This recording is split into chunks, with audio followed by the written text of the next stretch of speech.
Buenos días y un feliz sábado para toda la Asociación Venezolana de los Llanos Occidentales, hermanos y amigos que nos están viendo de distintas partes en este programa especial de sábado, Cada Hogar, una Iglesia. El salmista David dijo en el Salmo 84 que más vale un día en tus atrios que 1000 fuera de ellos. Su anhelo, como el nuestro, es estar en la presencia de Dios. Les invito a disfrutar de este programa de adoración y de alabanza a nuestro Dios. Sean todos bienvenidos.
siervo clama por las aguas, mi alma anhela a Dios.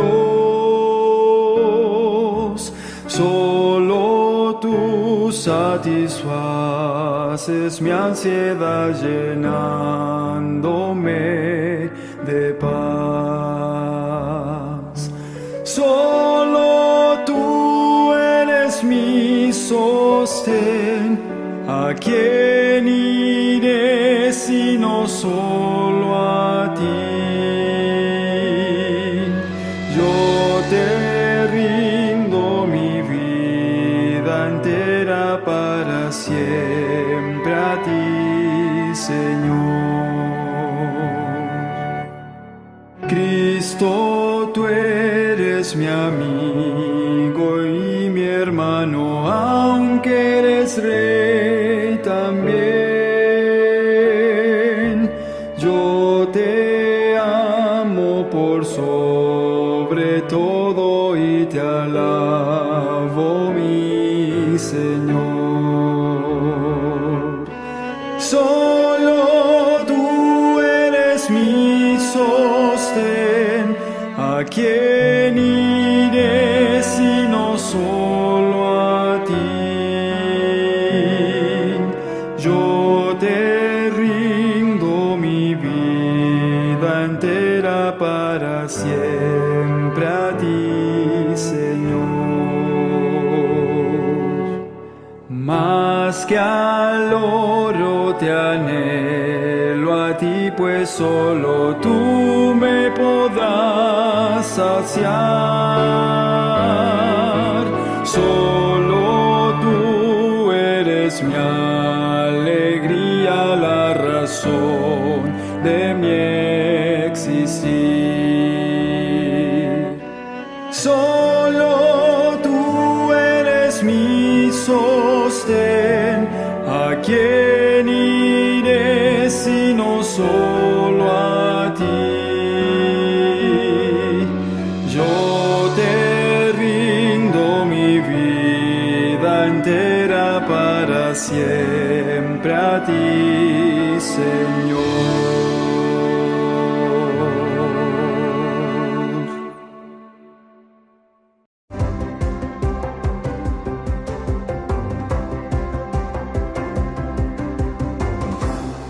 Debemos utilizar todas las facultades mentales en el estudio de las Escrituras y aguzar el entendimiento para comprender, en la medida en que lo pueden hacer los mortales, las cosas profundas de Dios. Sin embargo, no hemos de olvidar que la docilidad y la sumisión de un niño constituyen el verdadero espíritu del que aprende. Las dificultades que se hallan en las Escrituras nunca podrán ser aclaradas mientras se utilicen los mismos métodos que se emplean al enfrentarse a los dilemas filosóficos. No debemos empeñarnos en el estudio de la Biblia con un espíritu de suficiencia propia, con el cual tantos entran en los dominios de la ciencia, sino con oración y dependencia de Dios, y con un sincero deseo de conocer su voluntad. Necesitamos acudir con espíritu humilde y bien predispuesto para obtener conocimiento del gran Yo Soy. De otra manera, los ángeles malos cegarán de tal modo nuestra mente y endurecerán nuestro corazón, al punto que no seremos impresionados por la verdad.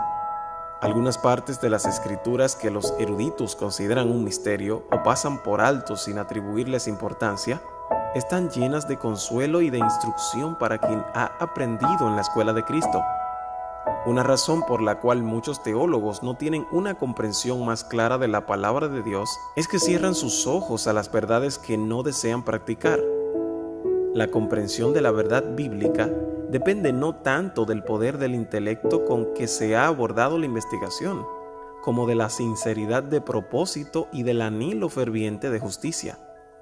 Nunca debe estudiarse la Biblia sin oración. Solo el Espíritu Santo puede hacernos sentir la importancia de aquellas cosas fáciles de comprender o prevenirnos de torcer verdades difíciles de comprender.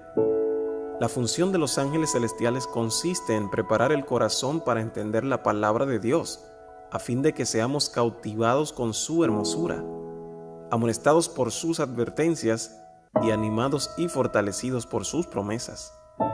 hemos de hacer nuestra la oración del salmista.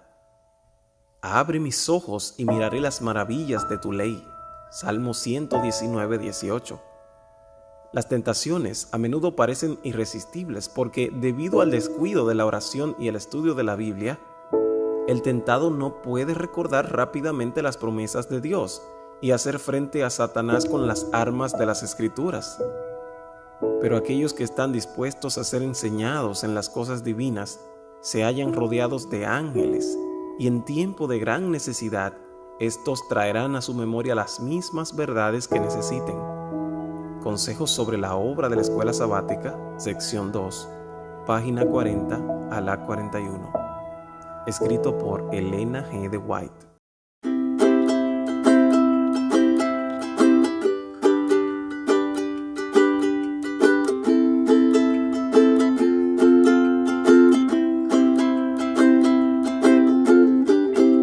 La vida es dura, lo sé bien. Los problemas nublan tu fe, mas hay una opción para estar bien. Escucha lo que te diré. Cristo es luz para tu caminar. Está dispuesto a atender tu ansiedad. Te da amor, te da paz y te da fuerzas a luchar. Es puerto seguro para descansar. Es el buen pastor que da seguridad. Siempre es tu amigo fiel, es manantial para tu ser. No hay nada que temer. Si vas al lado de Jesús, Él cambiará tu actitud. Él es vida, es la luz. Mira siempre hacia la cruz. Camina al lado de Jesús. La la la la, la la la la la la.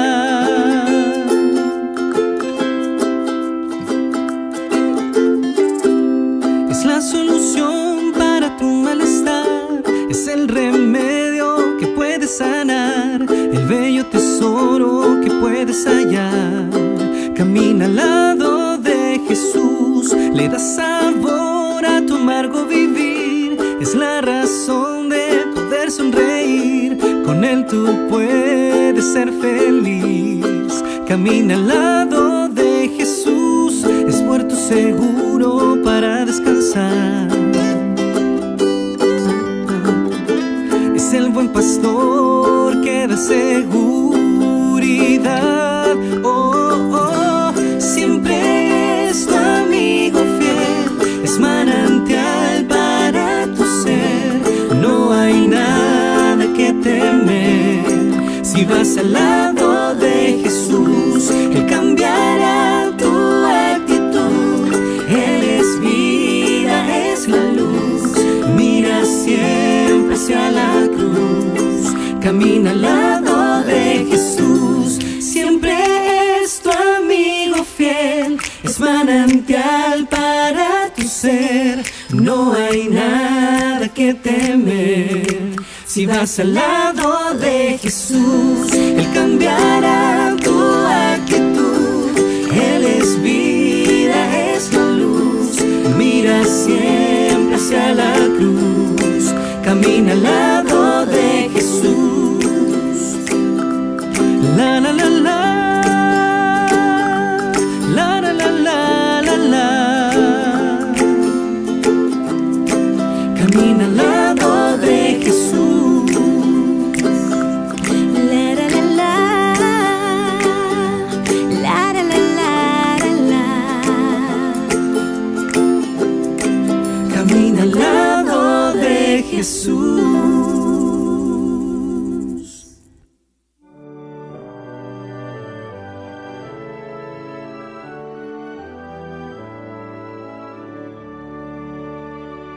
La Biblia y el protestantismo están entrelazados en una historia común. Se podría decir que la historia del cristianismo es, en cierto sentido, la historia de la interpretación de la Biblia. ¿Sola Escritura o solo por las Escrituras ha sido el grito de batalla de la Reforma protestante? Sola Escritura elevó el papel de la Escritura a la única fuente estándar y normativa para la teología. Además, Sola Escritura fue un instrumento para criticar las estructuras de poder eclesiástico y las tradiciones eclesiásticas de larga data. Devolvió la Biblia a las manos de la gente común. Lo puso en las manos del pueblo. Y como tal, Sola Escritura es el principio crítico de gobierno que dirige la vida de la Iglesia. Denota la convicción de que la Biblia, y solo la Biblia, es el único criterio para la fe y la vida cristiana. Lo que creemos en asuntos de fe es verdad si solo nuestras creencias corresponden al testimonio de toda la Escritura, o sea, tota Escritura, como dicen, o sola Escritura. Y este precepto implica la unidad de la Escritura y la premisa de que la Biblia es lo suficientemente clara en lo que dice. Por lo tanto, sola Escritura es más que un eslogan de la Reforma, porque sin la Biblia, la Reforma no hubiera podido lograr lo que hizo. Sola Escritura también implica una serie de principios importantes para la interpretación de las Escrituras que están entrelazados con los principios de la sola Escritura, de solamente el mensaje de la Biblia. El versículo central con que comenzaremos está en Hebreos 4:12 y dice: porque la palabra de Dios es viva y eficaz y más cortante que toda espada de dos filos, y penetra hasta partir el alma y el espíritu, las coyunturas y los tuétanos, y discierne los pensamientos y las intenciones del corazón. La afirmación protestante, solo la Escritura, elevó la Escritura a la condición de ser la única fuente estándar y decisiva para la teología. Y en contraste con la teología católica romana, que ponía el énfasis en las Escrituras más la tradición, la fe protestante destacaba la palabra clave sola, es decir, la Escritura sola es la autoridad final cuando están en discusión cuestiones de fe y doctrina. Y fue la Biblia la que le dio el impulso decisivo y autoridad a la Reforma protestante y su revuelta contra Roma y los errores que había estado enseñando durante siglos. Y ante una interpretación alegórica de la Escritura, donde se leían muchos significados diferentes en el texto bíblico, los reformadores protestantes pusieron énfasis en la importancia de una interpretación histórico-gramatical de la Biblia, que tomaba en serio la gramática y el significado literal del texto bíblico. Hoy analizaremos sola Escritura con mayor detalle y aprenderemos que sola Escritura implica algunos principios fundamentales de interpretación bíblica que son indispensables para la comprensión adecuada de la palabra de Dios. Como protestantes, debemos mantener a la Biblia como la autoridad doctrinal definitiva.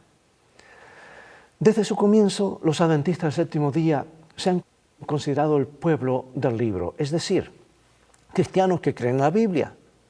Y al afirmar el principio bíblico de sola Escritura, solo por las Escrituras, reconocemos la autoridad únicamente de la Biblia. La Escritura sola es la norma dominante de nuestra teología y la máxima autoridad para la vida y doctrina. Otras fuentes como la experiencia religiosa, la razón humana, la tradición, están y deben estar subordinadas a la Biblia.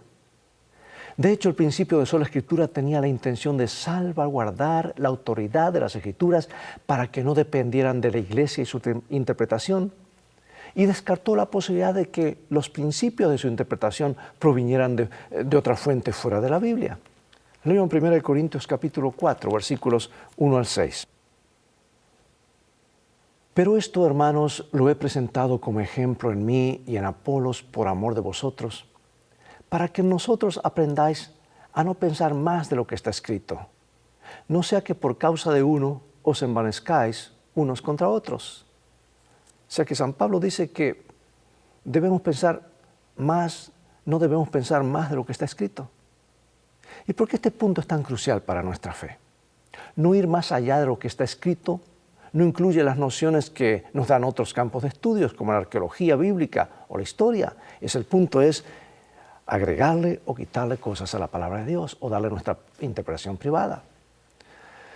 Bueno, otros campos pueden arrojar luz sobre algunos aspectos bíblicos y el trasfondo de los pasajes de las Escrituras, y por lo tanto pueden ayudarnos a comprender mejor el texto bíblico. Tampoco excluye la ayuda de otros recursos en la tarea de interpretación, como léxicos, diccionarios, concordancias y otros libros y comentarios. Sin embargo, en la interpretación de la Biblia, el texto de las Escrituras tiene prioridad sobre todos los demás aspectos, sobre las ciencias, sobre ayudas secundarias, sobre todo. Los otros puntos de vista tienen que ser evaluados cuidadosamente desde el punto de vista de la Escritura como un todo. Lo que afirmamos positivamente cuando practicamos el principio de sola Escritura es que si surgiera un conflicto en la interpretación de nuestra fe, solo la Escritura tiene la autoridad de trascender y juzgar cualquier otra fuente o tradición de la Iglesia. No debemos ir más allá ni en contra de lo que está escrito en la Biblia, porque el verdadero cristianismo y la predicación convincente del Evangelio dependen del compromiso firme con la autoridad de las Escrituras. Solo las Escrituras son el verdadero Señor y Maestro de todos los escritos y doctrinas de la tierra, dijo Martín Lutero. Y así lo consideraron los cristianos de sus comienzos. Veamos en Hechos capítulo 17, versículo 11. Y estos eran más nobles que los que estaban en Tesalónica, pues recibieron la palabra con toda solicitud, escudriñando cada día las Escrituras para ver si estas cosas eran así. Bueno, la Biblia misma afirma que toda Escritura es inspirada por Dios y que ninguna profecía de la Escritura se produjo por la propia interpretación del profeta y que los hombres de Dios hablaron siendo inspirados por el Espíritu Santo. Si Dios es el autor final de la Biblia, podemos asumir que hay unidad y armonía fundamentales entre las diversas partes de la Escritura con respecto a los temas claves que enseña. Mira lo que dice el apóstol en Tito capítulo 1, versículo 9. Nos dice así: retenedor de la palabra fiel tal como ha sido enseñada, para que también pueda exhortar con sana enseñanza y convencer a los que contradicen. Según de Timoteo 1:13, retén la forma de las sanas palabras que de mí oíste, en la fe y amor que es en Cristo Jesús.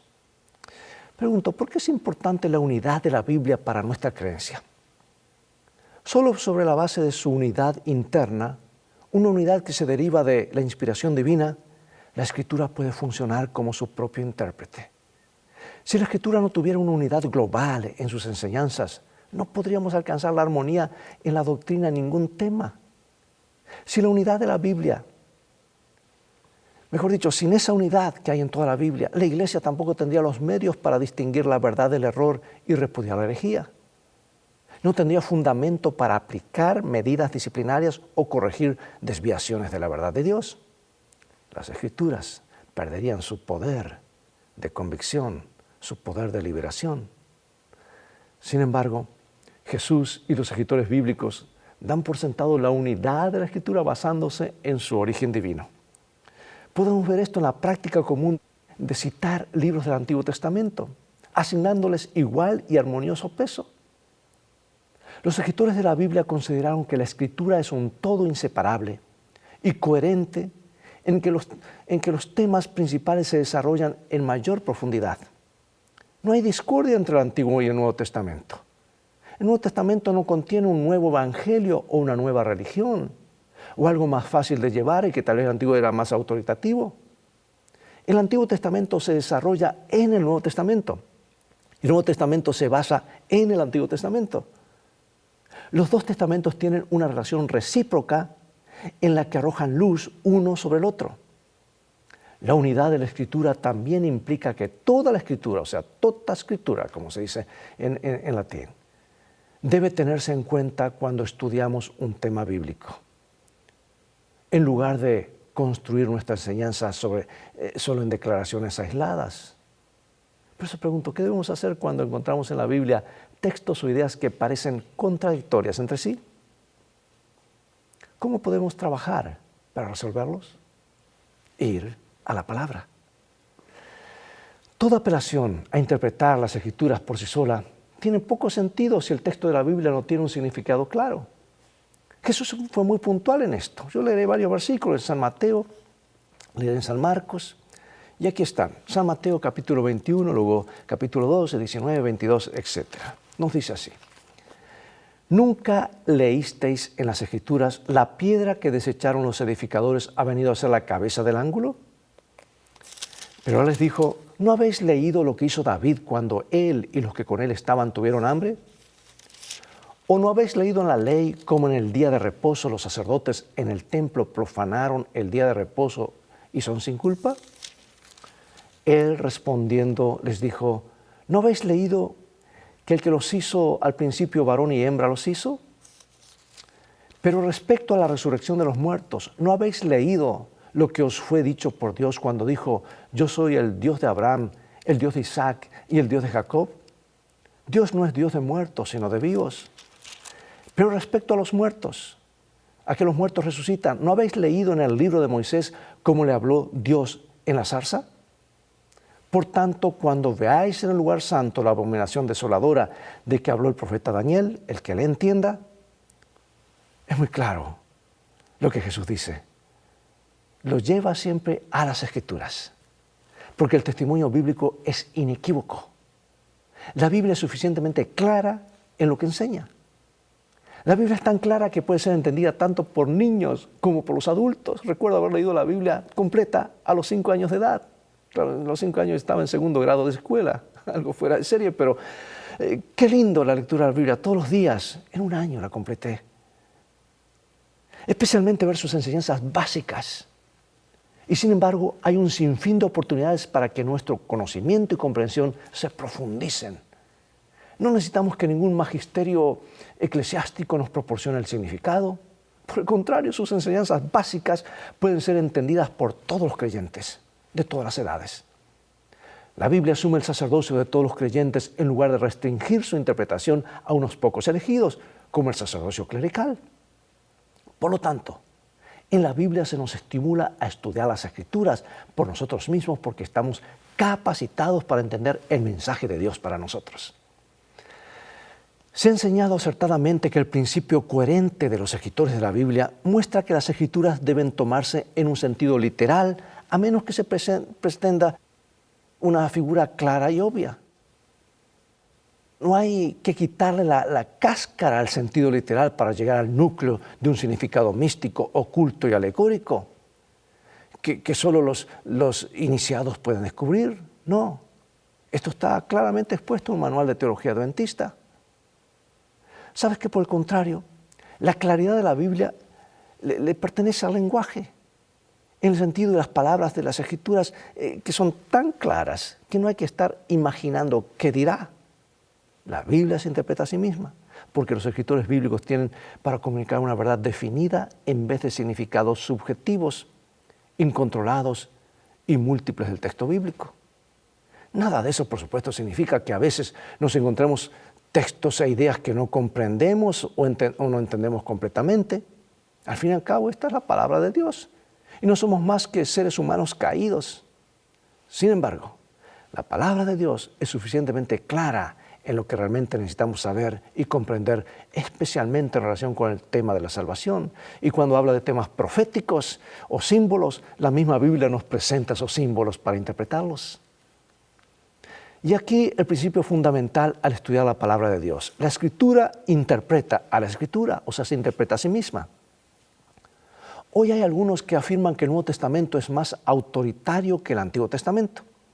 Afirman que el Antiguo Testamento enseña ira y venganza y una salvación que se basa en nuestras obras, mientras el Nuevo, allí encontramos el amor, la misericordia, el perdón y la gracia. Y que por lo tanto, dicen, no hay unidad de pensamiento.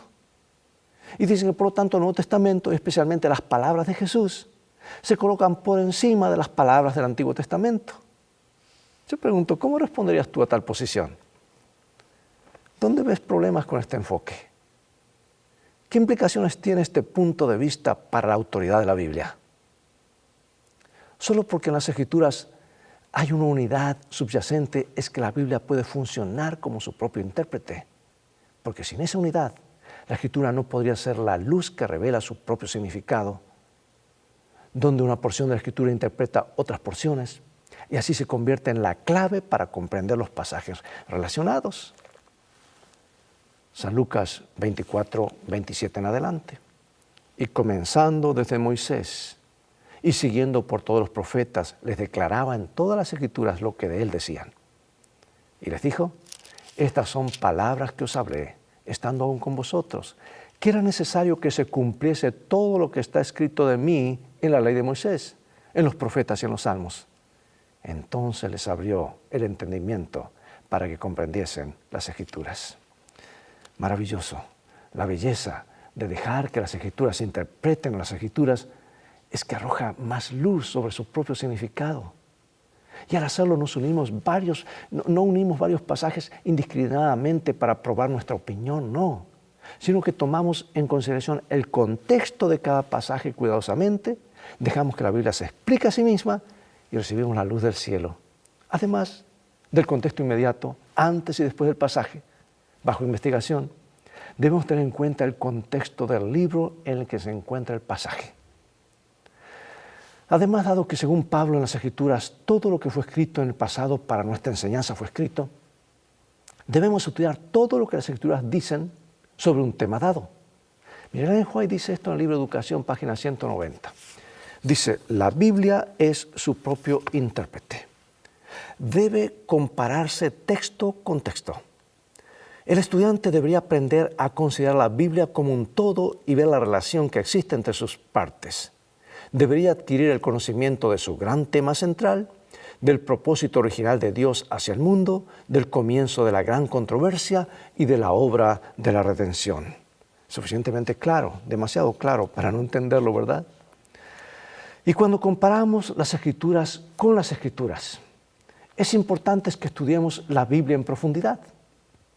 De ser posible, deberíamos hacerlo en sus idiomas originales. Yo sé que es un poco difícil, pero bueno, algunos van a esos idiomas originales y a menos que haya una traducción bíblica bien adecuada y fiel al original, al significado original hebreo y griego, entonces eso nos da a nosotros más solidez en el estudio para comprender mejor el significado. Y aunque el conocimiento de los idiomas originales no es necesario para entender bien la Biblia, ciertamente ayuda cuando es posible. Porque algunas palabras tienen más de un significado o sinónimos. De lo contrario, el estudio fiel y la oración al estudiar la palabra con actitud de humildad y sumisión darán el fruto esperado. Piensa, por ejemplo, una doctrina cualquiera, como el estado de los muertos, para la cual el enfocarse en unos pocos pasajes podría conducir al error que se ignoran en otros pasajes, si se ignoran otros pasajes. ¿Qué nos dice esto acerca de cuán importante es reunir y leer todo lo que la Biblia dice sobre un tema para entender mejor lo que las enseñanzas de la Biblia nos exponen? Y aquí quiero hacer un pequeño paréntesis. Cuán importante es que el evangelismo y las campañas de evangelismo no sea solamente abrir un versículo, cerrar la Biblia y el resto contar historias, sino empapar a la gente de todo lo que Dios dice en cuanto a ese tema que se está estudiando. Porque si hablamos lo nuestro, estamos hablando de algo muy superficial. Debemos empapar al oyente, al auditorio, con el mensaje que Dios dice en su palabra. Consideremos ahora el principio de sola escritura y cómo fue utilizado por la profetisa del pueblo de Dios en el tiempo final. Leeremos nuevamente el versículo del comienzo de Isaías capítulo 8, versículo 20, que dice, a la ley y al testimonio, si no dijeren conforme a esto, porque no les ha amanecido. ¿Por qué siempre es importante volverse a referir a la ley y al testimonio bíblicos como las normas de nuestra enseñanza y doctrina? Siempre van juntos. ¿Y qué significado tienen sobre el ministerio de los profetas que no llegaron a ser parte del canon bíblico? ¿Sabes que cuando hablamos de sola escritura o solo la escritura, los adventistas del séptimo día nos enfrentamos inevitablemente con la pregunta de qué hacer con Elena de White, quien también fue inspirada por Dios y sirvió como mensajera de Dios para el pueblo remanente? ¿Cuál es la relación de sus escritos con las Escrituras? Incluso una lectura superficial de los escritos de Elena de White muestra claramente que para ella la Biblia fue fundamental y central en todo su pensamiento y teología. De hecho, ella afirmó repetidamente que la Biblia es la máxima autoridad y la norma definitiva y el estándar para toda doctrina y fe y práctica. Y además ella claramente apoyó y sostuvo el gran principio protestante de sola escritura. Y desde el punto de vista de Elena de White, sus escritos, en comparación con las Escrituras, eran, como ella dice, una luz menor para guiar a los hombres y mujeres a la luz mayor. Sus escritos nunca son un atajo o un reemplazo de ningún estudio bíblico serio. De hecho, ella comenta. Ella lo dice en el tomo 2 de Testimonios para la Iglesia, página 605. No estáis familiarizados con las Escrituras. Si hubiese hecho de la palabra de Dios vuestro estudio con el deseo de alcanzar el estándar bíblico y la perfección cristiana, no hubierais necesitado los testimonios. Es porque habéis descuidado familiarizaros con el libro inspirado de Dios, que Él ha tratado de contactaros mediante testimonios simples y directos. Allí está. Mucho de lo que ella escribió se debió a que, como iglesia, dejamos de lado el estudio de la palabra de Dios. Y hoy, tristemente, no estudiamos ni lo que ella escribió ni tampoco la palabra. Tal vez estoy exagerando, tal vez no. Y como tal, como ella lo expresa, sus escritos deben ser apreciados, porque comparten el mismo tipo de inspiración que tenían los escritores bíblicos. Pero tienen una función diferente a los de la Biblia. Sus escritos no son una adición a la Escritura, sino que están sujetos a la Sagrada Escritura. Porque ella nunca tuvo la intención de que sus escritos ocuparan el lugar de las Escrituras. En cambio, elevó la Biblia como el único estándar para la fe y la práctica. Piensa en el increíble don que nos ha sido dado a través del ministerio de Elena de White. Cuán agradecidos deberíamos estar. ¿Y cómo podemos aprender a apreciar mejor la increíble luz que proviene de ella y a la vez mantener la supremacía de las Escrituras? No necesitamos sacerdotes o el magisterio de enseñanza de la Iglesia u otras autoridades para interpretar las Escrituras. Hay un sacerdocio de todos los creyentes. Sin embargo, hay sabiduría en el conocimiento colectivo de aquellos que también estudian la Biblia. Dios también guía a mis compañeros creyentes. Y una nueva luz resistirá la prueba de la investigación más cercana por aquellos que también aprecian el mensaje de la Biblia. Quiero leerte lo que dice la sierva del Señor en los eventos de los últimos días, página 90 y 91. Dios no ha pasado por alto a su pueblo y ha elegido a un hombre solitario aquí y otro allí como los únicos dignos de que se le confíe su verdad. No le da a un hombre una nueva luz contraria a la fe establecida del cuerpo. Que nadie se sienta seguro de sí mismo como si Dios le hubiera dado una luz especial sobre sus hermanos. Uno acepta alguna idea nueva y original que no parece entrar en conflicto con la verdad. Él se detiene hasta que le parece que está vestido de belleza e importancia porque Satanás tiene el poder de dar esta falsa apariencia. Por fin se convierte en el tema que todo lo absorbe, el gran punto en torno al cual todo se centra y la verdad se desarraiga del corazón. Te advierto que tengas cuidado con estos problemas secundarios cuya tendencia es desviar la mente de la verdad. El error nunca es inofensivo, nunca santifica, pero siempre trae confusión y disensión. Cuidado, tremenda advertencia. Por eso pregunto, ¿de qué manera estás en peligro de hacer algo de nueva luz? ¿Hacerlo tan absorbente que vaya a crear confusión y provoque disensión? ¿Por qué hay sabiduría al consultar con otros? ¿Qué peligro hay en aceptar una nueva luz contraria a la fe establecida del cuerpo de Cristo? Y hay otra cita más que quiero leerte. Muy importante, está en el libro de Educación, páginas 188 y 189. Debería enseñarse al estudiante de la Biblia a acercarse a ella con el espíritu del que aprende. Debemos escudriñar sus páginas, no en busca de pruebas que apoyen nuestras opiniones, sino para saber lo que Dios dice. Solo se puede obtener un verdadero conocimiento de la Biblia mediante la ayuda del Espíritu que dio la palabra. Y a fin de obtener ese conocimiento debemos vivir de acuerdo con Él. Debemos obedecer todo lo que la palabra de Dios manda.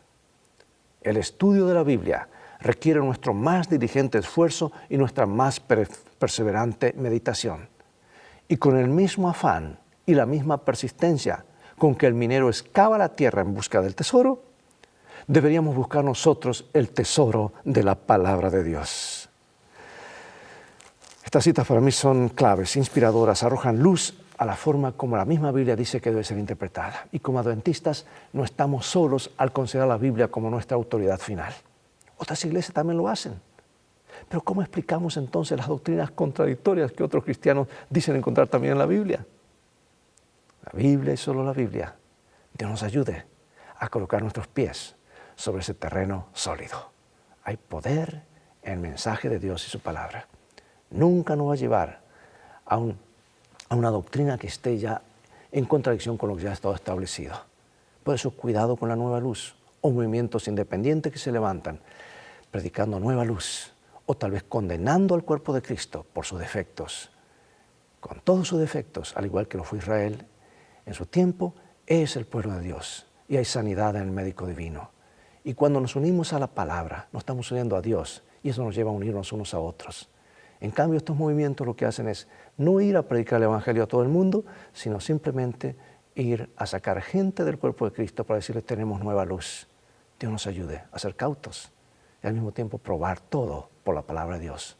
Y aun cuando estén en lo correcto, el hecho de sacarlos del cuerpo de Cristo o condenarlos como Babilonia, eso indica que están trabajando para otra fuente y no para la fuente que inspiró la palabra de Dios. Acompáñame en oración. Padre Celestial, gracias por darnos tu palabra. Queremos que ella sea nuestra única regla de fe y práctica, que nos traiga armonía entre unos y otros y al mismo tiempo armonía contigo, unidad contigo, con tu pueblo, y que podamos cumplir con nuestra misión de llevar a otros a este bendito mensaje, a la vida eterna, en el nombre de Jesús. Amén. Hosanna, Hosanna, Hosanna. En cielo y tierra es del Señor la gloria y potestad, y nos circunda con su amor por la eternidad. Alzad signos de honor, que es grato nuestro Dios. A Él brindamos todo honor, ahora y siempre. Amén. A Dios brindamos todo honor, todo honor, todo honor.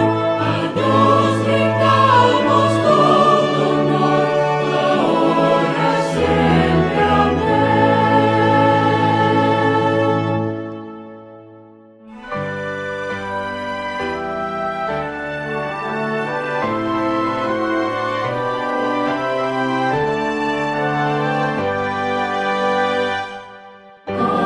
Dios el Padre celestial, al Hijo nuestro Redentor, al eterno Consolador,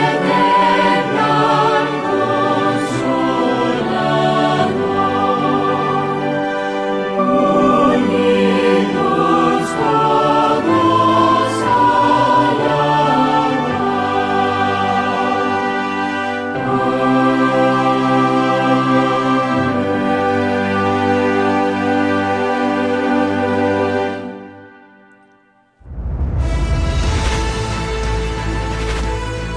Probad y ved.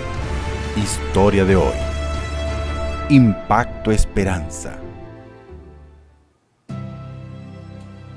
Aquel domingo por la mañana, Diego Gabriel Tocona, de Córdoba, Argentina, sale de su casa muy preocupado con un juicio militar en el que está involucrado juntamente con 5 compañeros de trabajo. No sé qué culpa tengo yo. Sin saber qué hacer, Diego se hunde aún más en el alcohol.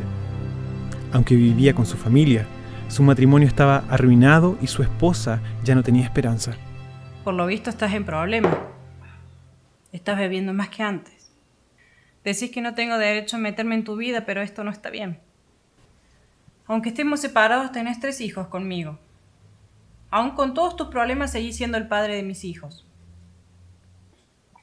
Nuestro grupo policial está siendo investigado. Hoy recibimos un comunicado que seremos separados del trabajo sin recibir salario hasta que concluya la investigación. ¿Y qué vas a hacer? No sé. Toda mi vida he sido policía. No sé hacer otra cosa. Diego comenzó a buscar ofertas de empleo en los diarios y por las calles preguntando en las tiendas si existe un cupo para él. Al regresar, recibe una llamada telefónica de su esposa.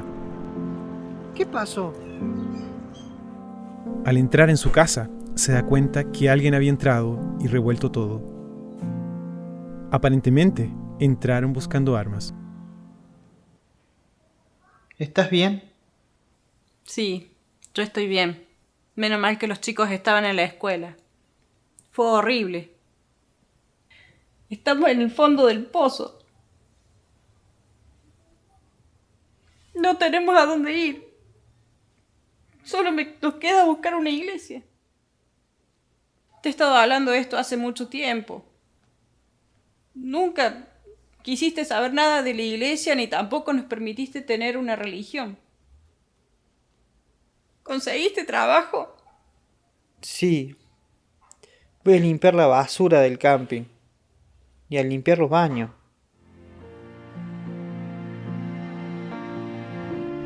Entonces Diego va a trabajar limpiando baños y cuidando la limpieza de un campamento.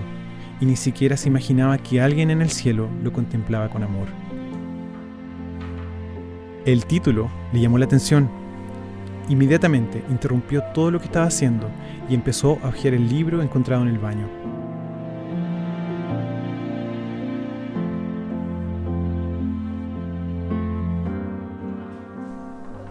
Al llegar a casa, estaba ansioso por contarle a su esposa lo que había sucedido. ¿Estabas buscando una iglesia? Sí. Mira, este libro lo encontré en el baño del camping. Ahí sale el nombre de una. ¿Y de qué iglesia será? De la iglesia adventista del séptimo día. ¿Quiere que lo busquemos en Google? Claro. No tomó mucho tiempo para que Diego fuera a aquella dirección tratando de encontrar una iglesia.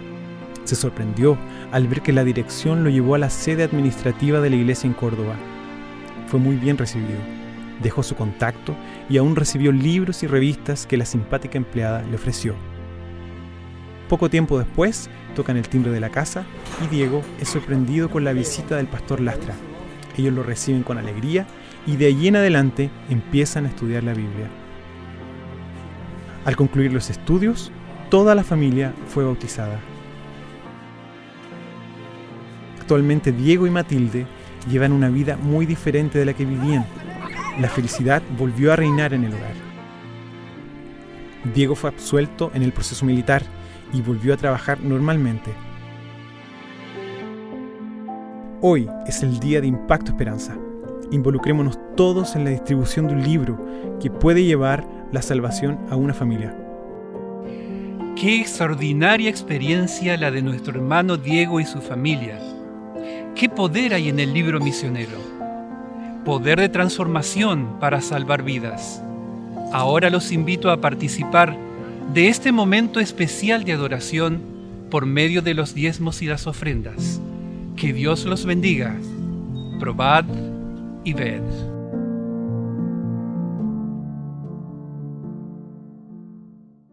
Nuestro Dios es el soberano del universo. Él es nuestro creador, también es nuestro sustentador y al dar a su Hijo unigénito como una ofrenda en favor a la humanidad, también es nuestro Redentor. Y como soberano del universo, Él pide de nosotros, exige de nosotros que podamos diezmar y podamos ofrendar. Pero podemos preguntarnos, ¿qué papel cumple el diezmo y la ofrenda en el acto de la adoración? Es muy importante que usted y yo podamos saber, que usted y yo estemos sumamente claros de que el acto de diezmar y ofrendar en sí forman parte de la adoración que usted y yo debemos rendir a nuestro Padre Celestial. Así que Él dice en su palabra, en el libro de Deuteronomios capítulo 16, versículos 16 y 17, quiero leerlo textualmente para que vean cómo dice, y ninguno se presentará ante el Señor con las manos vacías. Cada vez que vamos a orar, que vamos a presentarnos ante el Señor, Él dice que no debemos presentarnos con las manos vacías. Cada uno ofrecerá su don en proporción a la bendición que el Señor tu Dios le haya dado. Así que cuando usted y yo vamos a adorar a nuestro Padre Celestial, El acto de diezmar y ofrendar forma parte de esa adoración que usted y yo debemos presentar ante nuestro Padre Celestial. El soberano del universo, el creador, el sustentador y también el redentor, pide de nosotros ese acto maravilloso como es la adoración a través de los diezmos y las ofrendas. Es por eso que en este momento les invitamos que podamos, en donde estemos, en nuestras casas, allí en nuestra familia, podamos participar de esta adoración entregando al Señor los diezmos y las ofrendas. No olvidemos como un acto de adoración. Importante también que podamos nosotros no olvidar que al hacer nuestro sobre debemos reportarlo a nuestro tesorero, nuestra tesorera de iglesia, para que él pueda hacer su debido registro. Así que en este momento les invitamos a participar de la adoración a nuestro Dios a través de los diezmos y las ofrendas. Que el Señor les bendiga.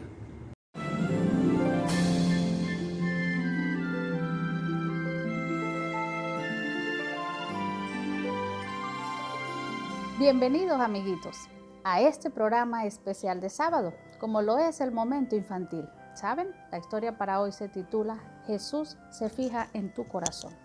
Quiero que observemos, me acompañen en el siguiente experimento. Aquí tengo estos dos huevos. Son el mismo tamaño, tienen la misma forma y hasta la misma sonrisa que se las he dibujado. Quiere decir que por fuera son completamente iguales. Vamos a ver si por dentro ellos continúan siendo iguales. ¿Me acompañan? Y este huevo, lo siento, es líquido. Está transparente. Podemos observar este primer huevo. Vamos entonces con el segundo. Este lo siento un poco más sólido, más duro. Oh, sí. Y es de color blanco. Quiere decir que este huevo se cocinó. ¿Se fijan? Entonces, estos huevos son completamente iguales por fuera, pero diferentes por dentro. Hay un versículo en la Biblia, queridos amigos, que me habla que Jesús se fija en nuestro corazón. Acompáñenme a buscarlo. Y se encuentra en el libro de Primera de Samuel. Primera de Samuel, capítulo 16, verso 7. Y dice, y Jehová respondió a Samuel, no mires a su parecer, ni a lo grande de su estatura, porque yo lo desecho. Porque Jehová no mira lo que mira el hombre, pues el hombre mira lo que está delante de sus ojos, pero Jehová mira su corazón. ¿Saben?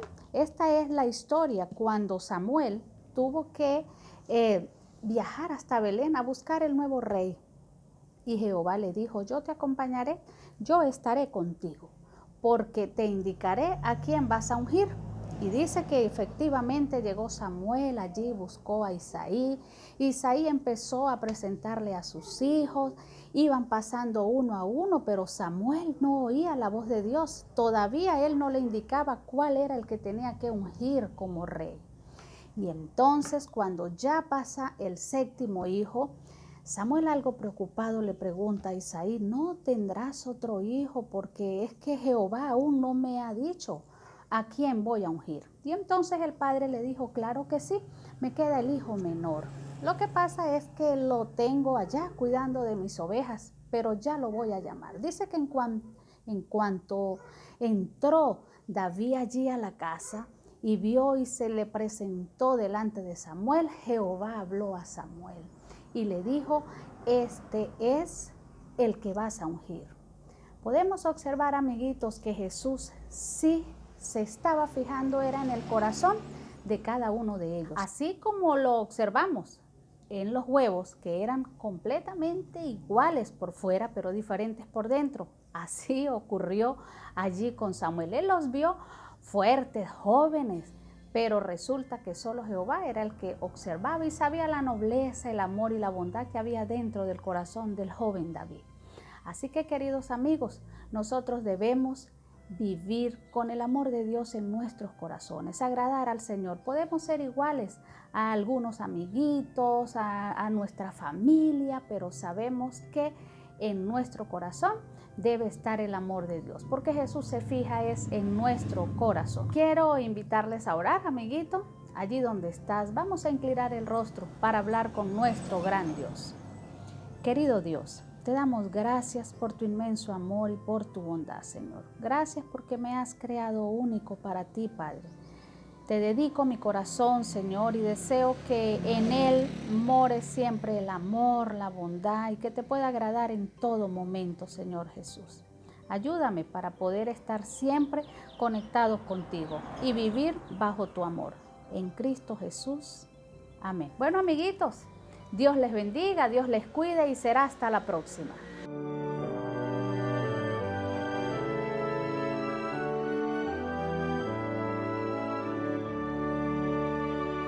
Feliz sábado, mis hermanos. Dios les bendiga. Nos alegra poder llegar hasta su casa para compartir el culto de adoración en esta mañana. Quiero invitarte para que allí donde estás puedas inclinar tu rostro y podamos unirnos a través de una oración a nuestro Padre Celestial. Vamos a orar.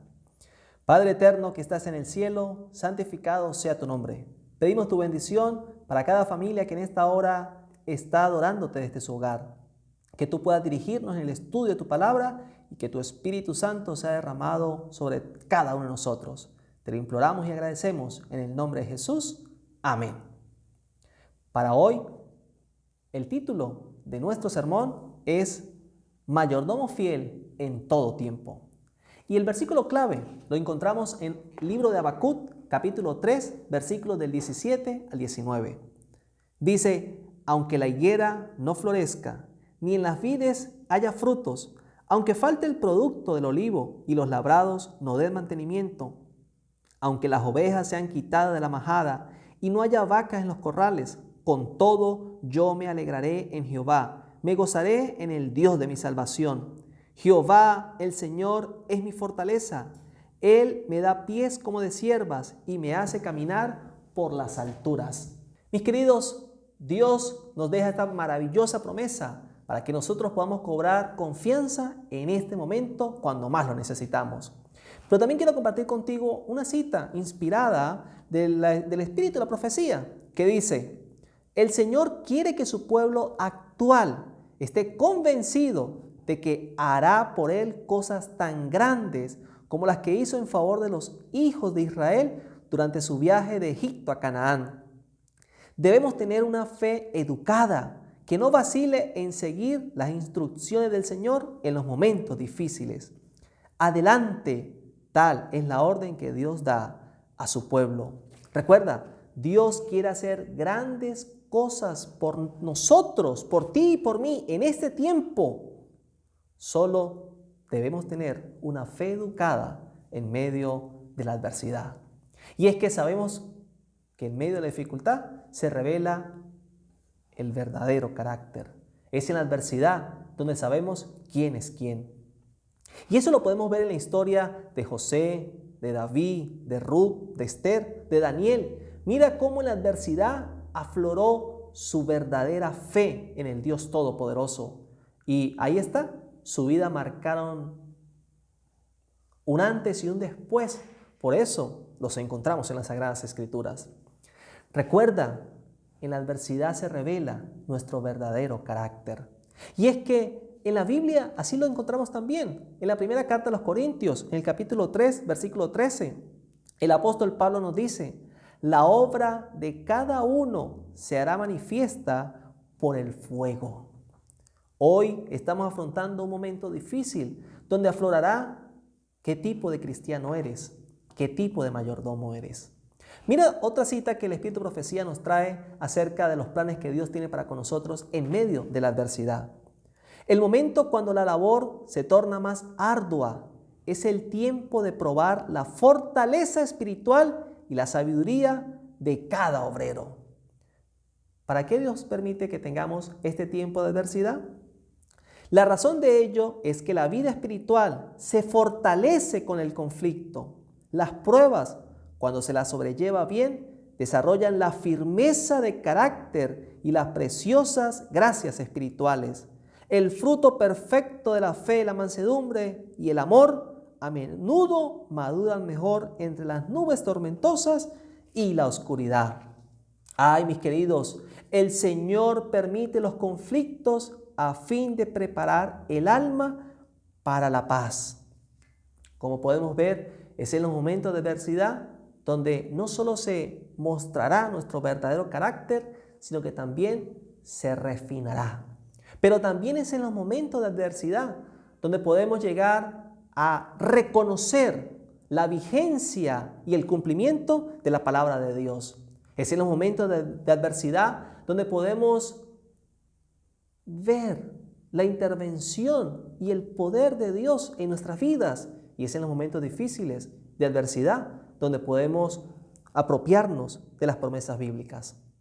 Mis queridos, en este momento estamos viviendo lo que el libro de Apocalipsis capítulo 3 versículo 10 había anunciado, un momento de prueba para toda la tierra. Por cuanto has guardado la palabra de mi paciencia, yo también te guardaré en la hora de la prueba que ha de venir sobre el mundo entero para probar a los que habitan en la tierra. Es en este momento cuando se ha de mostrar qué clase de mayordomo eres. No sea que el Señor venga y te halle siendo un mayordomo infiel. Permíteme te cuento la historia del libro de Habacuc. El profeta Habacuc se encontraba un poco preocupado por la inmoralidad y el pecado reinante en Judá. Judá era el último reino del pueblo de Dios que quedaba. Y es que es bueno recordar que con el reino de Salomón, Israel había alcanzado su máximo esplendor. Pero luego que Salomón muere, su hijo Roboam toma el reino y este es dividido en el reino del norte, dirigido por Jeroboam, y el reino del sur, presidido por Roboam. El norte era Israel, cuya capital finalmente sería Samaria, y el reino del sur, Judá, cuya capital sería Jerusalén. Pero no fueron sino hasta 200 años después de esta división que Israel, el reino del norte, cayó por sus muchos pecados bajo el poder de los asirios. Pero muchos años después, aún Judá seguía disfrutando de su libertad. Sin embargo, se habían montado en una montaña rusa de adoración y pecaminosidad. Bajo ciertos reyes se mantenían fieles a Dios y bajo otros caían en idolatría.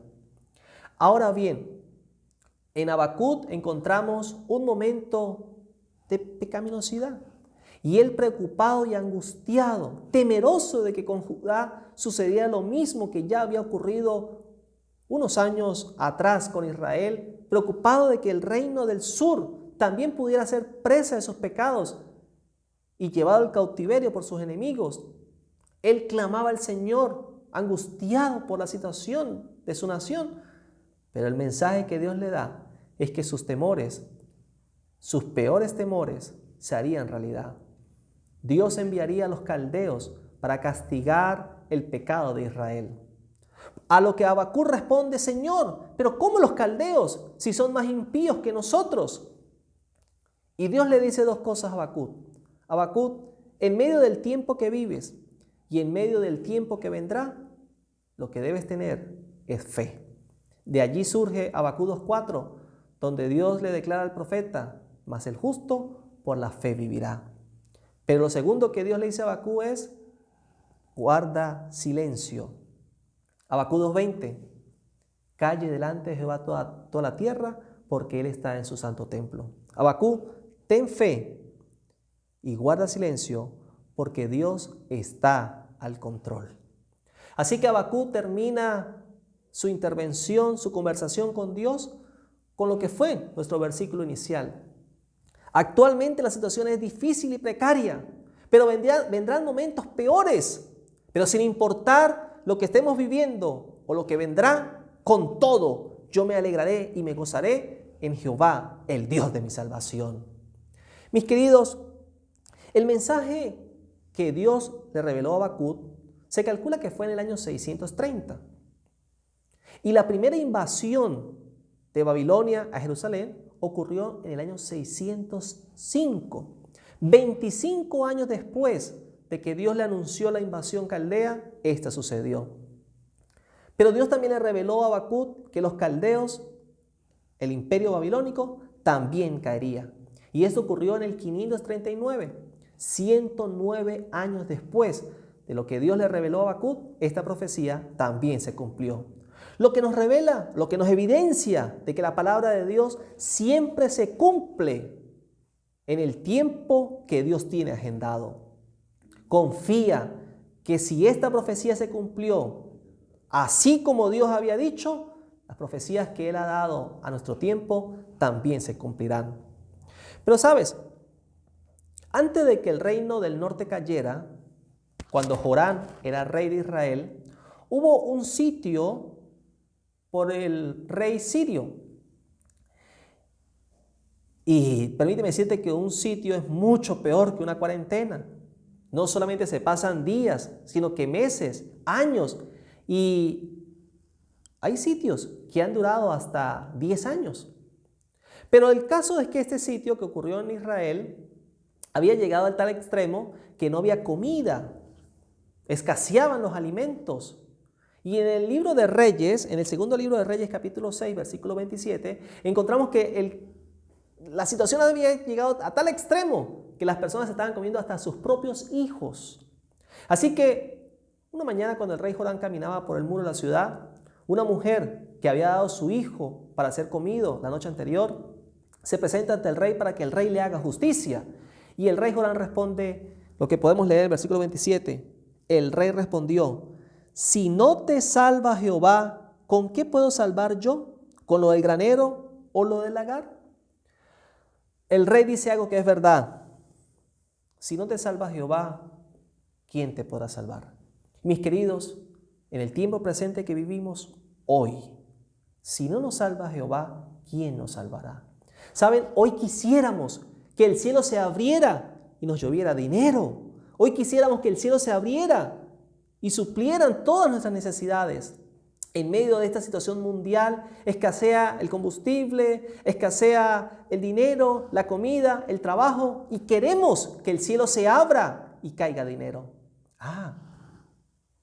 ¿Pero será posible que llueva dinero del cielo? ¿Será posible que eso suceda? Permíteme decirte que en la Escritura hay un versículo que nos dice que eso sí es posible. Te invito para que abras la Escritura en el libro de Malaquías, capítulo 3, versículo 10. Traed todos los diezmos al alfolí y haya alimento en mi casa.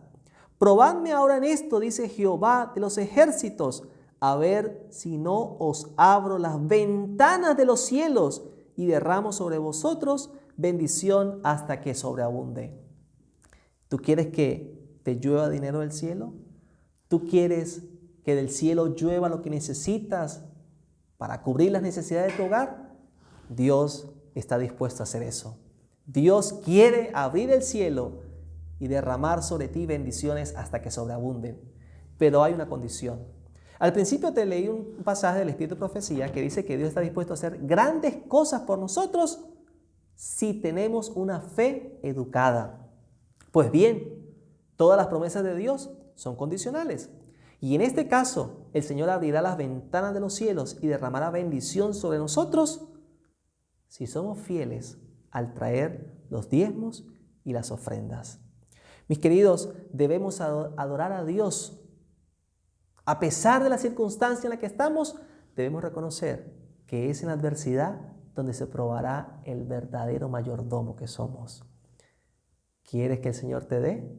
Es momento de que tú le des lo que a Él le pertenece. Los diezmos es nuestra expresión y nuestro reconocimiento de la dádiva de Dios. ¿Sabes?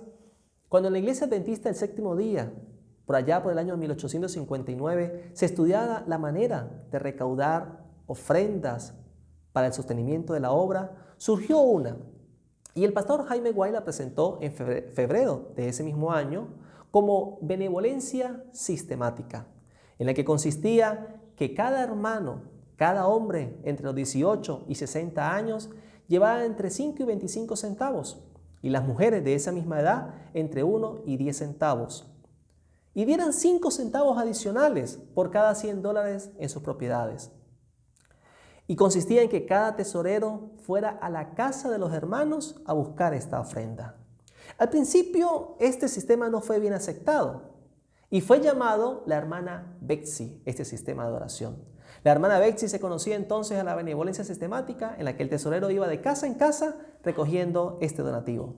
Algo parecido ocurre hoy en día en Curazao, en Aruba, donde la tesorera de la asociación tiene que ir de casa en casa buscando los diezmos y las ofrendas.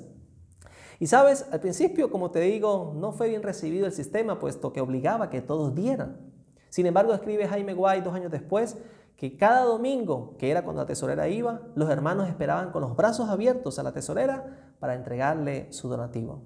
Sin embargo, este sistema sufrió una muy poderosa modificación cuando en el año de 1876 el pastor Can Wright presentó a la Asociación General el modelo bíblico basado en Malaquías capítulo 3, versículo 10, acerca de los diezmos y las ofrendas. Desde entonces, la Iglesia Adventista ha adoptado este modelo divino que ha, sin lugar a dudas, ayudado positivamente en la expansión del Evangelio y la proclamación del pronto advenimiento de Cristo Jesús. ¿Sabes, mi querido? Hoy, más que nunca, como Habacuc y como los primeros adventistas, estamos afrontando una situación de gran adversidad. Estamos viviendo un tiempo sin igual, inimaginable, pero en el cual estamos llamados a ser fieles mayordomos. No son las circunstancias, no son las adversidades las que han de impedir que seamos fieles al Señor. Si nuestro carácter, si nuestra fe es débil, fracasaremos. Pero si nos fortalecemos con la comunión diaria del Espíritu Santo, si nos fortalecemos con la devoción diaria del estudio de la palabra, si nos fortalecemos con la entrega semanal de nuestros diezmos y las ofrendas, el Señor abrirá las ventanas de los cielos y derramará sobre nosotros bendiciones hasta que sobreabunden. Si hoy como Habacuc estamos angustiados, recordemos 2 cosas. El justo, aquel que es fiel a Dios, por la fe vivirá. Por lo tanto, guardemos silencio, porque Dios aún está al control de todo. Y sencillamente cantemos con nuestras propias palabras, con nuestro propio sentir, cantemos con gozo y alegría el cántico de Habacuc 3, 17 al 19, que en nuestras palabras diría algo así: aunque escasee el combustible y no haya gas, aunque falte el mantenimiento en el fluido eléctrico y no haya señal e internet, aunque no haya trabajo y se escaseen los alimentos y la cuarentena se alargue, con todo yo seré un mayordomo fiel y me alegraré en Jehová. Me gozaré en el Dios de mi salvación, porque Jehová el Señor es mi fortaleza. Él me da pies como de ciervas y me hace caminar por las alturas. Él abrirá las ventanas de los cielos y derramará bendiciones hasta que sobreabunden. Por eso hoy, mi querido, te invito a ser un mayordomo fiel en todo tiempo. Que Dios te bendiga, que Dios te guarde y que en este momento la adversidad revele que tú eres, que yo soy, que la Iglesia Adventista es una comunidad de mayordomos fieles al Señor. Que el Señor derrame sus bendiciones sobre ti, que el Señor derrame sus bendiciones sobre tu familia y que la paz de Dios llene tu hogar. Que Dios te bendiga. Vengo ante ti junto a tu pueblo, Señor, reconociendo que todo te lo debemos a ti. Mirando atrás veo tu mano de gloria, que por tu gracia divina la senda yo recorrí. Me humillaré toda mi vida en tus manos, te seguiré, solo tu cielo se ve. Señor, rindo mi vida ante ti, junto a tu pueblo yo quiero amarte,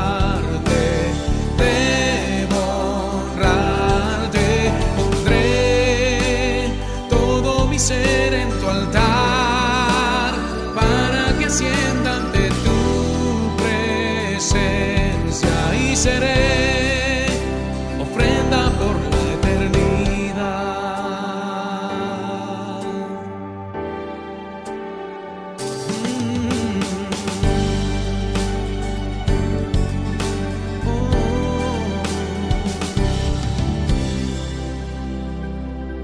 ¿Qué te daré por ese amor tan inmenso y por tu misericordia que has demostrado por mí? Yo viviré para otorgarte la gloria, nada será suficiente hasta ser lleno de ti. Me humillaré, toma mi vida en tus manos, te seguiré, solo tu siervo seré. Señor, rindo mi vida ante ti, junto a tu pueblo yo quiero amarte, debo honrarte, pondré todo mi ser en tu altar, para que ascienda ante tu presencia, y seré ofrenda por la eternidad.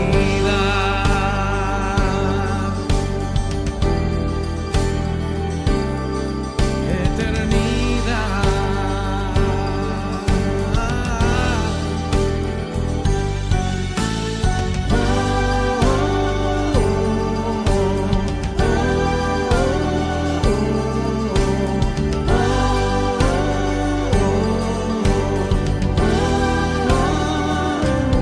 Oh Señor, rindo mi vida ante ti, junto a tu pueblo yo quiero amarte, debo honrarte, pondré todo mi ser en tu altar, para que ascienda ante tu presencia, y seré ofrenda por la eternidad, y seré